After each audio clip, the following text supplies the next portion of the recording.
Halo semuanya, kembali lagi di Republik Rupiah. Seperti biasa weekend kita ngadain sesi Q&A. Langsung aja ke pertanyaan pertama. Let's go.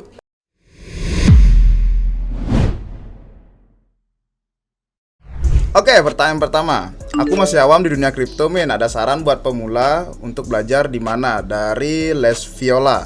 Wah, kebetulan banget nih. Langsung deh kita kasih tahu. Oke, kebetulan banget kita lagi bikin produk yang menurut saya ini bener-bener bikin Republik Rupiah jadi bullish banget. Karena yang namanya belajar kripto tuh saya pun mengalami, beliau juga mengalami. Kita ngelewatin banyak banget yang namanya sumber-sumber macam-macam. Kadang ada yang terkenal aja masih informasinya kita harus cross check dulu, terus kita buka sumber lain segala macam, jadi bingung kan. Dan kalau misalkan sekarang kalian tertarik kan kalian sudah ada di channel kita, nah kemudian tertarik untuk lihat yang dasar-dasar, untuk sekarang kita udah bikin playlistnya. Ada yang namanya pengetahuan dasar-dasar kripto, kalau nggak salah itu ada playlistnya, itu sekitar beberapa puluh video berbeda. Itu mulai dari awal, apa itu Bitcoin, apa itu Ethereum, gimana cara pakai MetaMask, tutorial DeFi, staking, yang kayak gitu-gitu udah ada di dalam playlist itu. Nah, cuman kan kita juga ngerasa ya, banyak yang kemarin komen-komen juga kayak, Min, keren nih kalau sebenarnya dibikin lebih terstruktur. Jadi nggak cuman video-video doang, terus kadang videonya ganti-ganti topik kan. Nah, akhirnya kita akan meluncurkan sebuah produk yang namanya edukasi kripto. Nah, edukasi kripto ini kita bakal bikin semacam kurikulum. Udah biasa ya, kayak yang namanya sekolah juga kan kita nggak langsung masuk terus belajar aljabar segala macam kan. Pasti mulai dari tambah-tambahan dulu, kurang-kurangan, kali-kalian, pembagian, terus akhirnya baru ke jenjang yang lebih lanjut. Nah, di edukasi kripto ini nanti kita bakal luncur untuk banyak sekali materi-materi yang terstruktur. Udah ada kurikulumnya, semua tentang pembelajaran aset kripto, tentang teknologi blockchain, pokoknya paling dasar, sar-sar yang paling dasar. Dari yang cuman tentang apa itu investasi, apa itu trading, terus mulai ke yang cara bermain kripto, nyimpen dompet, nyimpen aset, cara transfer, tips trik keamanan, itu semua ada. Terus penjelasan teknis yang lebih tertarik kalau misalkan sudah mulai menengah, arsitektur blockchain itu ada apa aja, layer 1, layer 2, roll ups, sistem DeFi itu gimana likuiditasnya, NFT itu cara belinya gimana, kontraknya apa, penerapan blockchain di berbagai industri, terus sampai yang paling advance sekalipun, yang paling maju, misalkan mau baca-baca metrik on-chain, data-data on-chain, segala macam itu juga nanti ada. Semuanya ada tahapnya, ada pengenalan, ada menengah, ada advance, terus ada kuis-kuis, kalian bisa tanya jawab, terus ada pokoknya bener-bener lengkap, udah kayak online kursus saja. Dan ini nanti ada banyak banget dari sebagian ini yang bakal kita buka untuk publik. Jadi untuk publik gratis, nggak perlu untuk bayar apapun, cuman untuk yang lebih maju-maju, yang lebih mahir, baru kemudian kita akan ada gateway-nya. Kurang lebih itu sih guys. Jadi untuk sekarang kita bisa cek di playlistnya channel YouTube RR, bisa ke website kita republikrupiah.com, terus bisa ke berbagai media sosial, sambil kita nanti umumin edukasi kripto muncul untuk kuartal kedua. Ya, jadi kayak itulah pengumumannya. Sebenarnya ini udah dirancang lama, ya. Para member mungkin tahu juga karena kita ada akses khusus yang masih coming soon. Nah, sebenarnya itu dari RR juga lagi nyediain itu biar gimana sih rancangannya ke depannya gitu. Kapan sih rilisnya bagus gitu. Jadi tunggu timing aja teman-teman. Yang di member RR juga karena kita lagi ada maintenance, mungkin harap sabar sedikit gitu. Ketika teman-teman mau perpanjang juga untuk membershipnya gitu. Jadi kita biar sekalian launching lah gitu semuanya. Oke, tunggu aja pengumuman selanjutnya. Tetap stay tune di beberapa sosial media Republik Rupiah. So, pertanyaan kedua. Min, stablecoin JET dari Cardano sudah rilis. Apakah ini menjadi stable algoritmik yang bullish ke depannya? Di mana kita tahu seperti algoritmik USD yang rawan di peg dari Zul Workout. Ya sih, ini JET baru rilis ya kemarin deh. Di awal Februari apa akhir Januari, lupa aku. Kalau kita lihat sih tadi udah sempat nonton video sama nyari artikelnya. By the way, hari ini nggak bisa buka websitenya gitu. Padahal kan mau riset lebih lanjut tadi gitu. Website Koti aku nggak bisa buka, sama websitenya JET juga nggak bisa buka. Tadi sih sempat baca-baca pas awal rilis katanya itu ada di peg sedikit. Nah, jadi itu kayak semacam ada yang kaget gitu kan, baru rilis sudah ada di peg sedikit di 0,97 gitu kan. Habis itu udah balik lagi gitu. Kalau aku nonton dari YouTube-nya Coinbase juga, katanya dari yang mereka khawatirkan kalau dilihat dari Koti gitu kan. Jadi kan di JET ini rilisnya di Koti, port by Koti kan. Nah, Koti Network. Kalau kita lihat dari node-nya Koti itu untuk validatornya mereka ya, untuk giniin transaksi itu ada 8 node dan satu itu full node gitu. Jadi kayak kesannya apakah ini centralized gitu masih menjadi pertanyaan gitu kan. Kalau dari Coinbase juga bilangnya kayak gitu. Nah, habis itu kalau kita lihat dari stablecoin algoritmik, kan ada aset backup, ada juga yang membantu untuk menjaga stabilnya harganya gitu kan. Kalau di sini ada dari koin ADA dan juga koin Shen gitu kalau kita lihat. Mungkin kalau kita bahas secara teknisnya agak lama jadi di sini beliau. Nah, intinya dua itu yang support untuk stabilitas harganya gitu. Jadi asetnya di backup oleh ADA juga ya, meskipun itu aset yang volatile juga.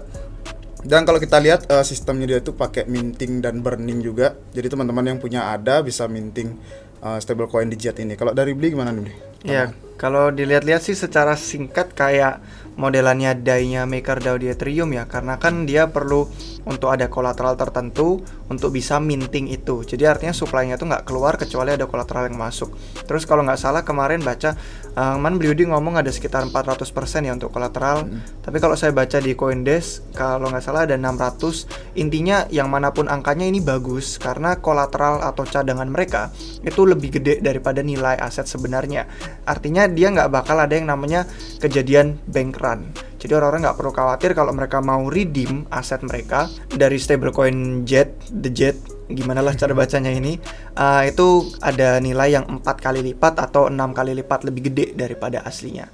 Itu bagusnya di sana. Nah, cuman kalau misalkan lebih lanjut teknisnya, mungkin misalkan kalian ada beberapa yang sudah mendalami ini, kalian bisa komentar di bawah nih. Mungkin ada beberapa yang kami kurang, nanti mungkin kita bisa update lebih lanjut di episode khusus tentang Cardano. Cuman kalau ngomongin stablecoins memang masih banyak eksperimen di luar sana, dan menurut saya stablecoins itu salah satu produk yang paling penting di industri kripto karena dia bisa mencegah volatilitas pasar kripto agar orang-orang yang misalkan perlu trading, perlu transaksi itu jadi ada stablecoins yang bisa membantu daripada mereka harus lari ke fiat dulu terus harus lewat exchange terpusat.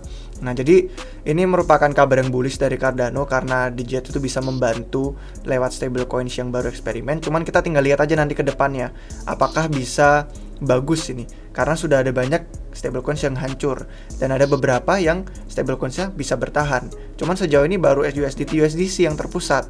Nah, kita lihat yuk apakah yang model-modelan desentral kayak gini masih bisa memiliki andil dan peran yang bagus untuk kedepannya gitu. Nah, kalau kita lihat dari pertanyaan tadi itu kan apakah nasibnya sama kayak USD gitu. Kalau dari klaimnya salah satu di Twitter aku lihat tadi beli salah satu timnya dari Koti itu ada posting kenapa itu membuat beda di Jet sama USD. Nah, katanya salah satunya tuh kalau di Jet itu kan full autonomous gitu. Jadi nggak dikontrol oleh satu pihak gitulah. Kayak kemarin Terra itu kan hanya dia yang mengontrol, kayak dia mau buat reserve yang pakai Bitcoin dan lain-lain. Nah, itu kalau ini berbedanya dia full autonomous. Jadi semuanya bisa istilahnya control by community lah gitu. Dengan sistem yang berbeda juga kayak tadi minting dan burning. Nah, satu lagi nih yang aku belum mastiin ya karena aku pun nggak main di ekosistem Cardano, jadi belum pernah nyoba. Kemarin sempat di beberapa bulan gitu sama di video YouTube lihat dari salah satu artikel di Medium, katanya di Jet ini dipakai juga untuk gas fee gitu. Jadi gimana sih realitasnya aku nggak tahu. Gimana teman-teman mungkin yang bermain di Cardano jadi tahu gimana sih update-nya, karena aku belum tahu. Aku pengen make sure juga biar para audiens yang lain juga baca komen jadi tahu gitu. So mungkin itu aja. Beli Rafid ada lagi? Kurang lebih itu sih, nggak ada tambahan. Oke, teman-teman bisa update-nya kasih di komentar ya biar kita juga lebih tahu lah di komunitas Cardano gitu. So langsung aja ke pertanyaan selanjutnya. Apa yang membuat RR dulu percaya dengan Ethereum? Dari Roy Ani Rahman. Oke, gimana beli David? Langsung? Ya dulu memang nggak banyak pilihan sih ya. Kalau misalkan bener-bener masuknya pas tahun 2016-2017an itu kan kebanyakan yang lain-lain cuman ICO boom. Yang mana kalau ICO boom ya udah jelas rumahnya Ethereum. Terus kalau misalkan ngelihat dari Bitcoin, banyak hasil-hasil fork yang kayak Bitcoin Cash, Bitcoin Gold, Bitcoin Satoshi Vision, segala macam itu juga pada akhirnya jadi nggak relevan kan. Ya meskipun dulu sampai sempat ada debat hangat, apakah Bitcoin ukuran bloknya harus ditingkatkan segala macam. Nah tapi terlepas dari kayak betapa sengitnya persaingan dulu, itu bener-bener nggak banyak proyek lain yang menarik. Karena memang ya cuma ada Bitcoin, Ethereum, kalau enggak ya hasil fork dari mereka. Akhirnya ya gampang untuk kita bisa tahu untuk ngelihat kedepannya kayak apa. Karena kan Bitcoin bener-bener khusus ya untuk pembayaran, untuk transfer, dan dari white paper Satoshi aja kelihatan itu memang cuma untuk peer-to-peer cash. Meskipun akhir-akhir ini udah ada tren-tren NFT yang bisa kalian tonton di episode hari Senin kemarin. Tapi intinya Ethereum jadi membuat kita buka mata. Oh ternyata bisa lebih nih, nggak cuma pembayaran, kita bisa bikin aplikasi, kita bisa bikin banyak hal di atasnya. Dan terus waktu itu ngelihat banyak orang-orang dari komunitas Bitcoin juga pada masuk ke Ethereum. Banyak yang ikut developing juga di sana, banyak yang ikut mendukung pembuatan bisnis-bisnis baru di Ethereum, proyek-proyek baru. Akhirnya fast forward, kita percepat waktu, ya ternyata memang sampai sekarang pun dia yang selalu paling awal kalau misalkan nyiptain hal terbaru. Entah itu DeFi, entah ya dari paling pertamanya ICO, terus ada DAO, terus ada DeFi, segala macam tuh kan dia muncul pertama kali. Akhirnya kita kalau nyoba pertama kali di sana, kalau udah nyoba di sana udah merasa nyaman, ya udah gitu kan. Sama kayak istilahnya kalau kita sudah ada di satu ekosistem yang bener-bener lengkap dan kebutuhan kita tuh udah cukup, kita akhirnya ngelihat yang lain-lain juga ngapain kita repot-repot gitu kan, karena mereka biasanya likuiditasnya beda, terus penggunanya beda, sistem walletnya beda, harus bikin lagi seed phrase baru lagi, terus kita akhirnya jadi lebih terpecah-pecah. Dan menurut saya kalau misalkan terlalu banyak aset di berbagai jaringan berbeda, akhirnya nanti kita jadi sulit manage juga. Misalkan tiba-tiba di sana ada yang nge-pump, di sini ada yang nge-pump, jadi bingung. Oh ini seed phrase-nya yang ini apa, loginnya apa, terus lupa belum sempat jual, yang sini udah serak turun, terus pindah ke sini lagi, terus ke sini, waduh harus di swap, jaringan yang ini lagi tutup, lagi padat gitu kan, terus pindah lagi, berarti harus di bridge ke sana ke sini. Jadi akhirnya nanti susah manage. Itulah kenapa dengan banyaknya inovasi produk di Ethereum, terutama dengan layer 2, Optimism, Arbitrum, akhirnya segala sesuatu jadi makin terpusat di sana. Dalam artian banyak hal yang bisa dipakai langsung dari MetaMask, langsung pakai aset ETH. Itu pun juga belum menyebutkan nggak perlu beli gas fee yang beda lagi. Misalkan di Solana harus beli Sol, di mana harus beli apa. Jadi itu aja sih yang bikin dulu percaya ya. Pertama, memang nggak banyak saingannya. Cuman Bitcoin, Ethereum. Yang satu khusus pembayaran, yang satu lebih general, lebih umum. Ya udah, kita jadi tertarik. Kemana lagi nih bisa mereka tumbuh. Terus ditambah sama banyak produk-produk lain, dan akhirnya pesaing-pesaing kompetitornya juga banyak yang nggak relevan kan, kayak EOS, NEO, Tezos dan kawan-kawan.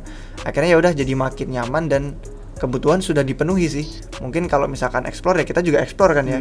Kita juga lihat banyak-banyak blockchain lain, punya beberapa aset juga, cuman rada dibatasi, jadi nggak terlalu nyebar. Oke, kalau aku pribadi sih emang dari pertama aset tuh Ethereum sama Bitcoin gitu. Dan yang ngasih profit sih dulu Ethereum memang. Nah dulu tuh kalau dibilang dulu kenapa milih Ethereum gitu dibanding yang lain ya, kalau dari aku pribadi, sama seperti beli David, dari inovasi dan segalanya udah diterbitkan oleh Ethereum gitu. Contoh smart contract dan juga aplikasi lainnya yang inovatif gitu.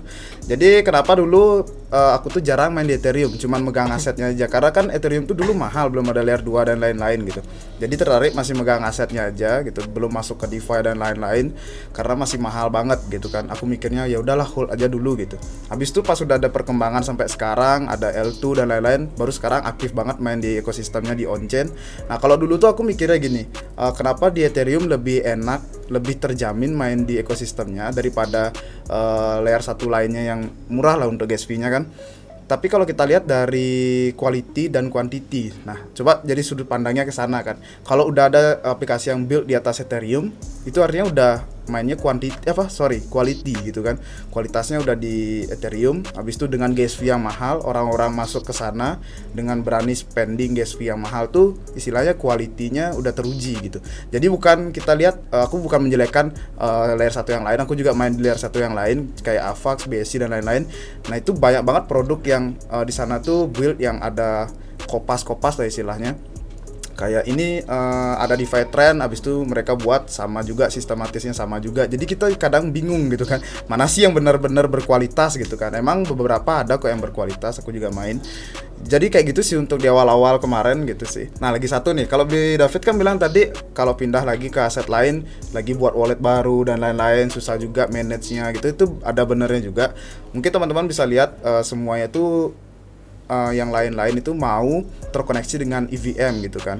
Jadi emang kayak pusatnya di EVM, ada blockchain lain itu kayak mau juga terkoneksi gitu. Ya udah kita main di pusatnya aja gitu dulu. Jadi lebih simpel lah untuk mau ke sini, mau ke sana, mau ke sini, mau ke sana gitu. Karena kita udah ada di pusatnya gitu. Nah, jadi gitu simpelnya main di pusatnya, nanti semisal aku tertarik pindah, tinggal pindah ke sini, tinggal pindah ke sana gitu. Jadi tetap stay di yang terbesar untuk saat ini lah gitu kalau dibilang. Oke, mungkin segitu aja, kita lanjut ke pertanyaan selanjutnya. Pertanyaan selanjutnya, Bang, tolong review tentang koin AI dari Laura Lady Diana. Lagi nih tentang koin AI. Kemarin kayaknya banyak juga yang nanya. Dan gimana nih Bli? Ada update nih? Ya, ada update. Banyak banget yang terbang, yang pump. Banyak banget yang sudah melejit. Dan memang yang namanya narasi dari dulu tuh selalu selalu mengejutkan gitu kan. Dan kadang kita udah tahu sebelum-sebelumnya, tapi yang namanya mengejutkan itu kayak persenannya itu. Nah, cuman kalau misalkan kita ini kan ngeliat dari segi harga ya, ngeliat dari segi harga paham ya, oke, bagus, mantep. Apalagi kalau kalian ada yang udah awal, udah profitable, ya selamat. Berarti kan artinya kalian berani ambil risiko di awal itu untuk pegang posisi. Sedangkan orang-orang yang kurang berani ya akhirnya nggak bisa merasakan untung yang sama. Nah, cuman kalau misalkan kita alihkan sedikit nih yang namanya pembahasan harga, kita ngomongin soal teknologinya. Kemarin itu kalau nggak salah hari pas tengah malam pokoknya saya waktu itu lagi buka-buka beberapa artikel Medium, terus kebetulan langsung tiba-tiba ada banyak notif Twitter, terus saya buka timeline Twitter kan. Nah, ngapain sih rame-rame TL Twitter tuh, ternyata lagi pada ngebully Tron yang kemarin lagi pivot jadi membangun proyek AI juga kalau nggak salah. Tron DAO ding, bukan Tron networknya. Tron DAO-nya lagi pivot membangun fokus dengan AI. Terus pada dibully segala macam, terus akhirnya udah ada banyak computer scientist, udah banyak blockchain engineer yang akhirnya bersuara juga. Dan itu mereka kemarin tweetnya banyak yang berargumen AI sama blockchain tuh nggak nyambung.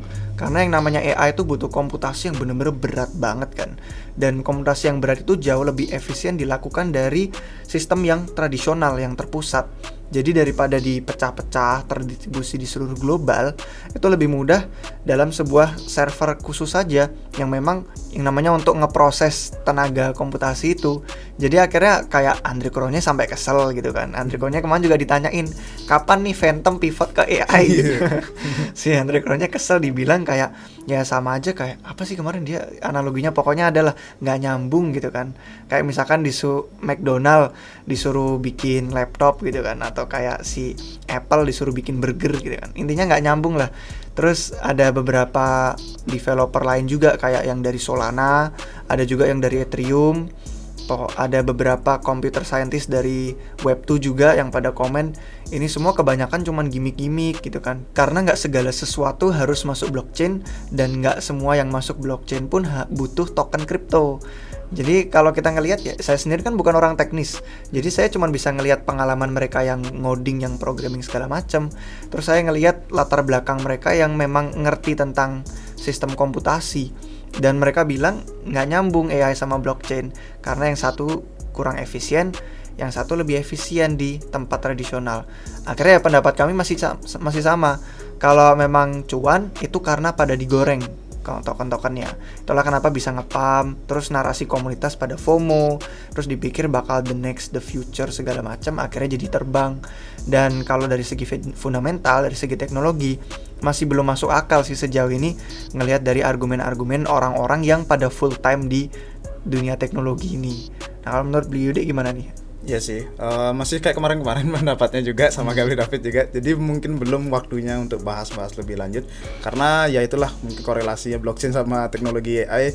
Kalau di-combine aku pun juga bingung gimana realisasiinnya gitu juga. Karena apalagi bukan orang teknis gitu, didukung dengan pernyataan orang-orang teknis tadi gitu kan. Mungkin kita lanjut aja ke pertanyaan selanjutnya. Pertanyaan selanjutnya, bahas Astar Network dong Bang gitu. Dari Quantum Cosmos 4. Gimana nih Bli? Dari update Astar, ada nih katanya dikit update-nya nih. Ya, saya juga kadang banyak ngikutin kan jadi kurang update ya. Cuman Astar yang terakhir denger ya ada banyak integrasinya sama pemerintah dan institusi dari Jepang, karena memang CEO-nya si Sota kalau nggak salah namanya, itu memang orang Jepang dan memang tinggal di sana. Jadi yang namanya perusahaan atau institusi kalau butuh integrasi ke blockchain biasanya larinya ke Astar, karena udah ada kenalan si Sota ini. Memang dia rajin banget ikut yang namanya konferensi, ikut sama yang namanya hackathon segala macam. Dia mengadakan banyak event di Jepang tentang blockchain itu. Sering juga diundang, bahkan sampai kayak si CNBC juga kalau nggak salah di Amerika Serikat juga sampai sempat ngundang dia juga.